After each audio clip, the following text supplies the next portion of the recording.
Bjalo ka mehla re le kgopetse maikutlo mabapi le putšišo ya letšatši mo re rego mokgatlo wa Gun Free South Africa o tšere magato a semolao legatong la ba malapa a batšwa sehlabelo ba go thuntšhwa le go bolawa ka lebaka la dithunya tšeo di šwahlišitšwego ke maphodisa mo go sego molaong. Putšišo ya ba gore maikutlo a gago ke afe ka ga maitapišo a.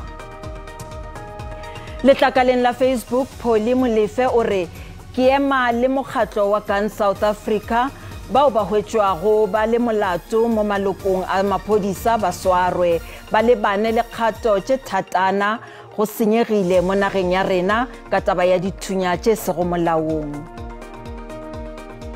Musa Akarman Mohlono o re yena o re magato ao a tšerwego ke Gun Free South Africa a tloga e le a maleba kudu gore toka e tla phethagala setšhabeng ka moka goba go batšwa sehlabelo. Kgoro ya maphodisa ka Afrika Borwa e palelwa ke go dira mošomo wa bona le batho bao ba swereng dithunya tšeo di sego molaong ba swarwe ba ye kgolegong ka ponyo ya leihlo.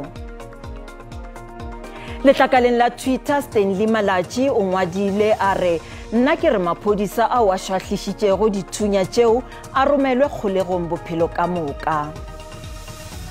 Oupa Mohlahledi yena o re a go dirwe dinyakišišo tše di tseneletšego maphodisa ao a bonwago molato a kubiwe ka ponyo ya leihlo ba lahlelwe ntlwanaswiswana mengwaga-ngwaga.